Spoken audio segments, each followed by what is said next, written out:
Hans de Sloans here. Well, as you can tell from the title of this video, yes, I am on my way to Ligny.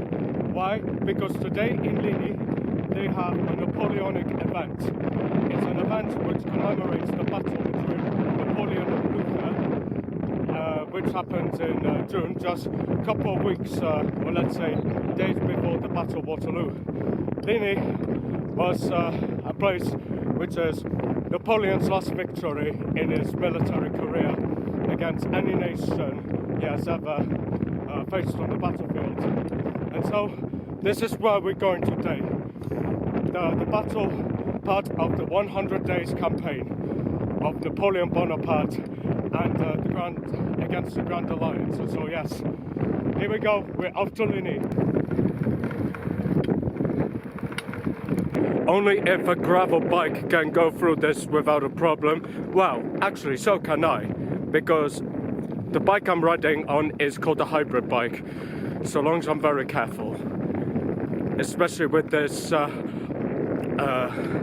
Ravelina, which is in a very bad shape, but it needs renovating somehow to make it smoother. That's just my opinion, that's all. Here come the cavalry, the hussars and the uhlans of Napoleon's army. And yes, here I am. I'm in Ligny together with my bike. We rode really hard, but of course these horses, they need to eat oats, whereas for me, I just need to have all the energy just to pedal on the bike. But of course it's 100 years the difference, of course. But of course I'm gonna find a place to park my bike. Well, yes, I just left the cavalry just to go through, and so yes, here we are, starting through this Napoleonic adventure at Ligny. Okay, bike's all parked, off I go inside to Ligny. Here's the blacksmith, forging, essential stuff. And here's this big carriage or cart, which has something for the smithery or the forgery. And I'm going to the historical village of the Napoleonic soldiers, let's say Le Grand Armée. And here I am wearing my Sabaton shirt, and I'm visiting the village, the place of Les Artisans, just to experience the 1815 feeling to it during a 100 days campaign. And so yes, well, here I am in Ligny, about to experience and to explore around the village. Wow. So-called village, but more likely to be an encampment where you can see all the French soldiers chilling before heading into battle against the Prussians. Just a couple of days until the Battle of Waterloo, which was the final days for the French army, well, for Napoleon to be precise. And so here we go.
16th of June, 1815, Napoleon and his Grand Armée had made the last attempt to re-establish his power to be the master of Europe, to redeem himself.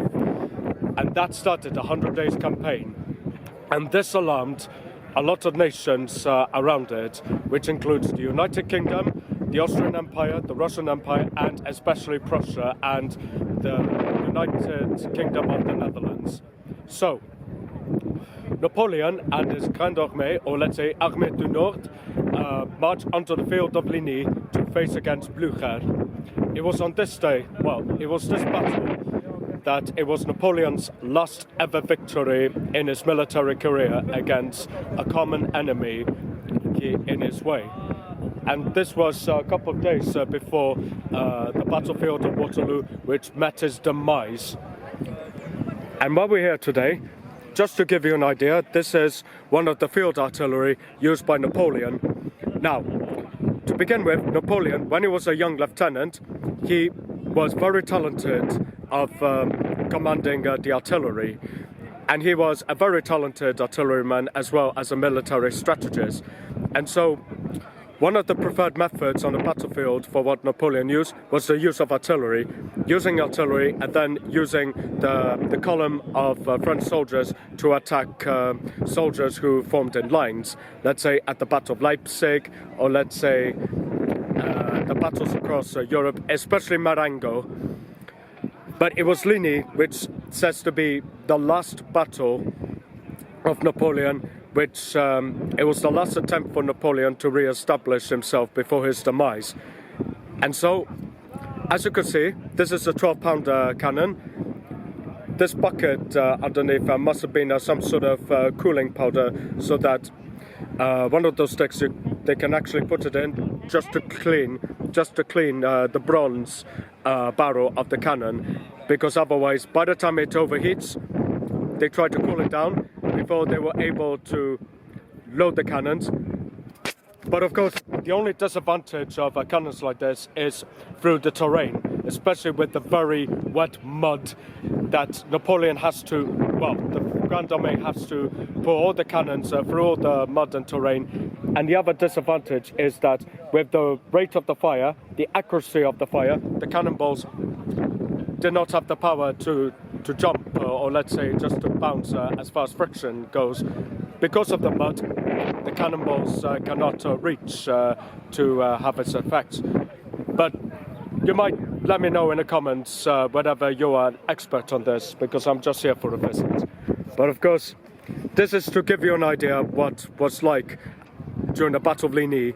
Well, I am on my way to the field to watch the demonstration of the cavalry, and they will be doing some cavalry tactics any minute now, yep. And so, yeah, I just had a pint, I just had a bite, and so yes, I just left the camp, and now I'm on my way to the field to see what the Napoleonic military tactics looks like. And so, here we go.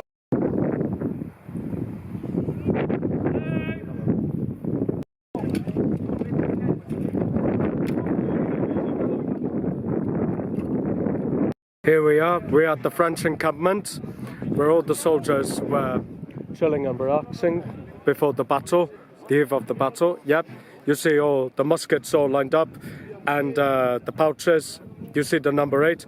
This number represents the regiment, so this must be the 8th Regiment of Foot in the system of the French army back then, or let's say Napoleon's army, is the artillery. You see 6-pounder, or let's say 4-pounder cannon, and a 12 or 16-pounder cannon over there. And you see the French flag, the tricolor flying, and over there you see the Prussians. The Prussians are just over there. You could tell from the uniforms, and especially with the caps with crosses on it. And here you are, the French soldiers walking about.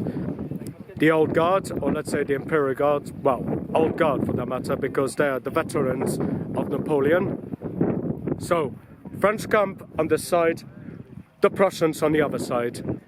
And here you are, the artillery crew, manning the gun, preparing the artillery, ready for battle. This is the perfect opportunity for me to go and explore the other side of the camp. Well, not just the French, but this time the Prussians. to see how the Prussian soldiers, just like most Napoleonic soldiers, they cope whenever it comes to the eve of battle. Before the battle, they often relax and stop to rest at the camp, especially with food rations and other essential stuff, as well as supplies. You see tents, wood, relaxation. Yeah, definitely in the Allied camp, let's say the Prussian camp, where you could see all the tents about. Wow. Moving on to the rest of the unit. Now, it's not just infantrymen which took part on the battlefield in any Napoleonic wars. Even horses played a very large part during the Napoleonic wars. Why horses? Because it's part of the cavalry. And you could see that the horses here are chilling out, eating grass, because yes, food is also very essential for the horses. Even grain and oats is also very essential for horses, because horses are herbivores, we all know that. Hello horse. And of course, these horses have to be very big and strong in order to carry a rider on horseback when it comes to attacking an enemy, or even when it comes to cavalry battle. And so it takes a lot of training for horses like these to go on a battlefield, especially when it comes to overcoming fear, especially when it comes to the banging of cannons, pounding of cannons, sorry, and also the crackling of musket shots. But horses, with the thundering hooves of horses like this, yes, horses are very cute animals over there, but they are able to show companionship with the rider, which is the reason why, yep, man and horse are the best friends, especially when it comes to being a cavalry, which have been there for centuries until later on. I'm about to leave the Napoleonic camp, French camp, and the Allied camp of Prussians, Nassau, and Brunswickers.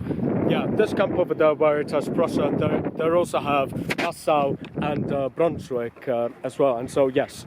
Anyway, closing off this video for my YouTube channel because my battery is running really low, but tomorrow I will be there for the battle, which will be 2:30. Unfortunately, I can't be there because tonight I got other plans for tonight, and I'll be bike riding home, and so yes.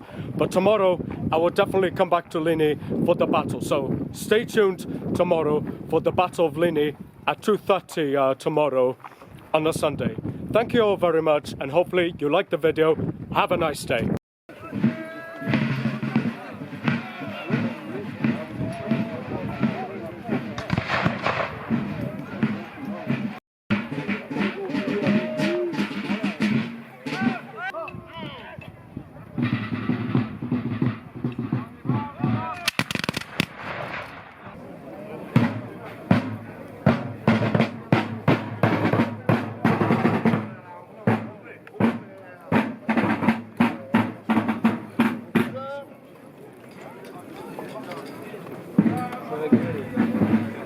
Avancer la deuxième section. Oh